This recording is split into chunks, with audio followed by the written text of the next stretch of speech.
આ શ્લોકમાં વિવિધ શબ્દો વાપરવામાં આવ્યા છે. આ શબ્દોને સમજીએ. ત્રૈવિદ્યા, ઋગ્વેદ, યજુર્વેદ અને સામવેદ, આ ત્રણેય વેદોની વેદયત્રી અથવા ત્રિવિધા કહે છે. આ ત્રણેય વેદોમાં વર્ણવેલા વિભિન્ન પ્રકારના યજ્ઞોની વિધિ તથા તેમના ફળના શ્રદ્ધા પ્રેમ ધરાવનારા તથા તે પ્રમાણે સકામ કરનારા મનુષ્યને ત્રૈવિધ કહે છે. બીજું સોમપા. યજ્ઞોમાં સોમવેલીના રસના પાનની જે વિધિ બતાવી છે તે વિધિથી સોમવેલીના રસનું પાન કરનારને સોમપા કહે છે. ઉપયુક્ત વેદોક્ત કર્મોનું વિધિપૂર્વક અનુષ્ઠાન કરવાથી જેમના સ્વર્ગ પ્રાપ્તિમાં અવરોધક અથવા પ્રતિબંધ છે એવા પાપો નષ્ટ થઈ ગયા છે તેઓને પૂત પાપ કહ્યા છે. આ ત્રણેય વિશેષણોનો પ્રયોગ એવા પ્રકારના માણસો મનુષ્ય માટે કરવામાં આવ્યો છે કે જેઓ ભગવાનની સર્વરૂપતાથી અનઅભિજ્ઞ છે અને વેદોક્ત કર્મકાંડ પર પ્રેમ અને શ્રદ્ધા રાખી પાપ કર્મોથી બચતા રહી સકામ ભાવથી યજ્ઞ વગેરે કર્મોનું વિધિપૂર્વક વેદોમાં કહ્યા મુજબ અનુષ્ઠાન કરતા રહે છે. અહીં મામપદ વાપરવામાં આવ્યું છે. મામપદ ભગવાનના અંગભૂત ઇન્દ્ર આદિ દેવો માટે છે. શાસ્ત્ર વિધિ પ્રમાણે શ્રદ્ધાપૂર્વક યજ્ઞ, પૂજા, શ્લોક વગેરે થકી જુદા જુદા દેવતાઓને પૂજવા અથવા પૂજન કરવું એ જ મને યજ્ઞો વડે પૂજવું કહેવામાં આવ્યું છે. અહીં ભગવાનના આ કથનનું તાત્પર્ય એ છે કે ઇન્દ્ર વગેરે દેવો મારા અંગભૂત છે અને તેથી તેઓનું પૂજન પણ પ્રકારભેદે મારું જ પૂજન છે. પણ અજ્ઞાનતાને કારણે સકામ મનુષ્ય આ વસ્તુને સમજતો નથી, તેથી તેઓ મને પામી શકતા નથી. અહીં સ્વર્ગરતી વાપરવામાં આવ્યું છે. સ્વર્ગની પ્રાપ્તિને સ્વર્ગતિ કહે છે. વિપૃક્ત વેદ વિવિધ કર્મો થકી દેવતાઓનું પૂજન કરી સ્વર્ગ મેળવવાના માટેની તેમની પ્રાર્થના કરવી એ જ તેના માટે પ્રાર્થના કરવી કહેવાય. અહીં આગળ પુણ્યમ સાથે સુરેન્દ્ર લોકમ પદ વાપરવામાં આવ્યું છે. યજ્ઞ વગેરે પુણ્ય કર્મો કરવાથી ફળ રૂપે પ્રાપ્ત થનાર ઇન્દ્રલોકથી માંડી બ્રહ્મલોક સુધીના જેટલા પણ બધા લોકો છે આ બધાને લક્ષિત કરીને અહીં પુણ્યમ વિશેષણની સાથે સુરેન્દ્ર લોકમ પદનો ઉપયોગ કરવામાં આવ્યો છે. આમ સુરેન્દ્ર લોકમ પદ ઇન્દ્રલોકનું વાચક છે. અહીં એ પણ બધા જ લોકોનું વાચક છે એમ સમજવું છે. મનુષ્યને પોતાના પુણ્ય અને પાપ કર્મો અનુસાર તે લોકમાં મનુષ્ય લોકમાંથી બીજા લોકમાં જાય છે. એવા તેજોમય અને વિલક્ષણ દેવભોગોને મન અને ઇન્દ્રિયો દ્વારા ભોગો કરવા એ દેવતાઓના દિવ્ય ભોગો કહેવામાં આવે છે અને આવા દિવ્ય ભોગો પ્રાપ્ત થાય છે. ટૂંકમાં અહીં ભગવાન આપણને યજ્ઞ દ્વારા યજ્ઞ વગેરે વિધિ જે શાસ્ત્રોમાં બતાવવામાં આવી છે એના દ્વારા થતી પ્રાપ્તિની વાત કરી રહ્યા છે. સંસારમાં મનુષ્યને ભોગોની ઈચ્છા હોય છે અને તેઓની ભોગોની ઈચ્છા એ વધારે હોય છે. આપણે જોયું કે મહારાજ જન્મેજયે નાગો માટે નાગનો એક યજ્ઞ કર્યો હતો. આ નાગના યજ્ઞમાં એવું હતું કે તમામ નાગોની આહુતિ આપવામાં આવે એટલે શાસ્ત્રોક્ત વિધિથી આ યજ્ઞ તો કરવામાં આવ્યો. એમાં ઘણા બધા સાપો ને નાગો એમાં આવતા રહ્યા. આ વાત જ્યારે વાસુકીને લાવવાની થઈ ત્યારે વાસુકીના બહેને એક આસ્તિક નામના પુત્રને પેદા કર્યો અને એ પુત્ર બ્રાહ્મણના રૂપમાં એ યજ્ઞમાં ગયો અને એણે પોતાની શાસ્ત્રોક્ત વિધિથી જન્મેજયને ખુશ કરી દીધા. જન્મેજયે જ્યારે એને બ્રાહ્મણ સમજીને એની પાસે દક્ષિણા માગવાનું કીધું ત્યારે એણે આસ્તિકે તમામ નાગો જેટલા અટકી ગયા છે એને રોકવા માટે એણે યજ્ઞ રોકવાની માગણી કરી. જન્મેજયે તમામ નાગોના સંહાર માટે આ યજ્ઞ કર્યો હતો, સર્પ યજ્ઞ કર્યો હતો, પણ આ આસ્તિકને કારણે એ યજ્ઞ અટકી ગયો હતો.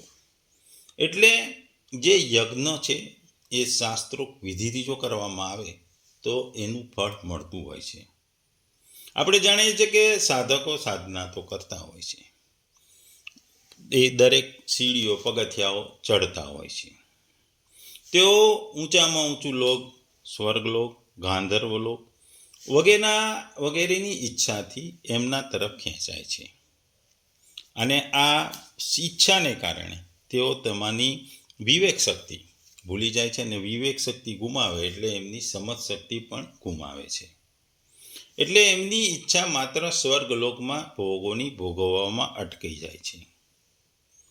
ઉચ્ચતરના લોકોના નિવાસીઓ દેવો સાધકને નાના પ્રકાર સે આકર્ષે કે તે સાધકને કહે છે, એ યોગી, અમે તમારા તપથી, અનાસક્તિથી, આધ્યાત્મિક સાધનથી અને દિવ્ય ગુણોથી પ્રસન્ન થયા છે. તમારા પુણ્યથી અને તપથી મેળવેલા આ લોક જ તમારું અંતિમ નિવાસસ્થાન છે. અમે બધા તમારા આજ્ઞાંકિત સેવકો છે અને તમારા આદેશ પ્રમાણે વર્તીએ છીએ.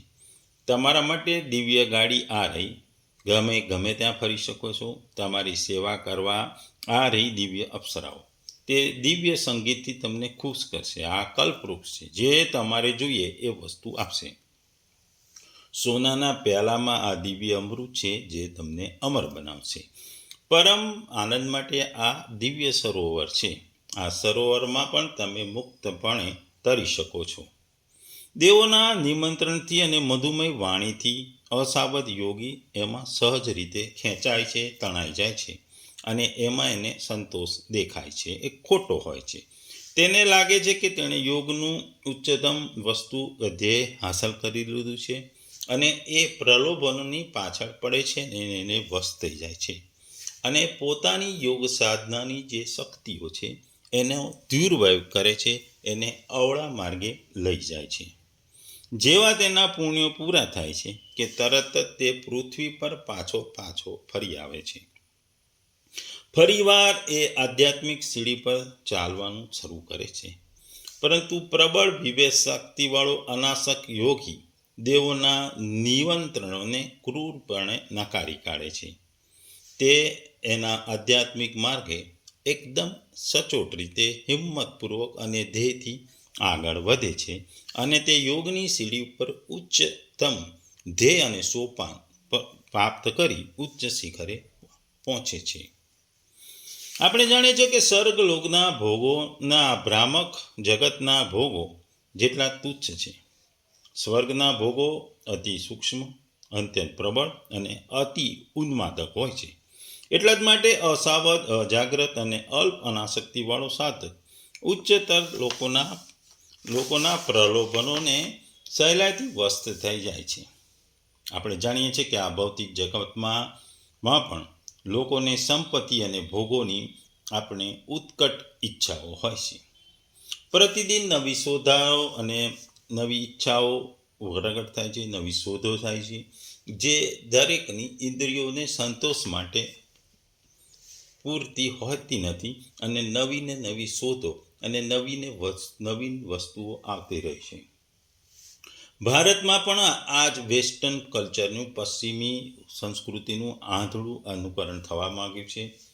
એટલે ભારતનો સાદો માણસ જે હોય છે એ પણ બદલાઈ રહ્યો છે.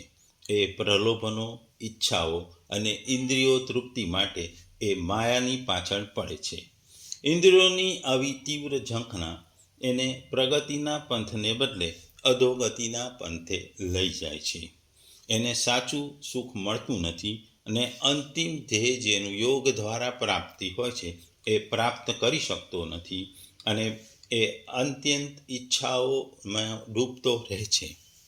આ ભૌતિક અને ઇન્દ્રિય ઈચ્છાઓ એને દુર્માર્ગે, દુર્ગતિ તરફ લઈ જાય છે, જે કળયુગની નિશાની છે. ટૂંકમાં ઇન્દ્ર એ દેવોનો સ્વામી છે.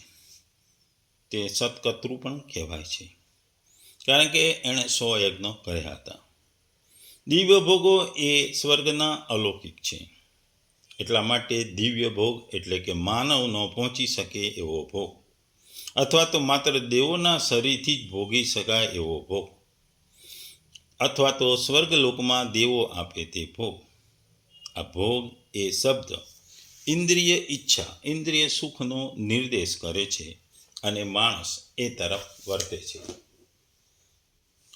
સ્વર્ગની જે કલ્પના છે, સ્વર્ગની જે સુખ સાગવડતા છે, એની ઈચ્છાથી લોકો સ્વર્ગના અધિપતિ ઇન્દ્રની સ્તુતિ કરે છે અને ઇન્દ્ર પાસે સ્વર્ગલોકની યાચના પણ કરે છે. આ બંને સ્તુતિ અને યાચના એ એક પ્રકારની પ્રાર્થના છે. વૈદિક અને પૌરાણિક જો વિધિ વિધાનથી આવેલા જો આ યજ્ઞો દ્વારા ઇન્દ્રને પૂજવામાં આવે તો એના ફળ સ્વરૂપે એને સ્વર્ગલોક તો મળે છે અને સ્વર્ગલોકમાં દિવ્ય ભોગો મળે છે.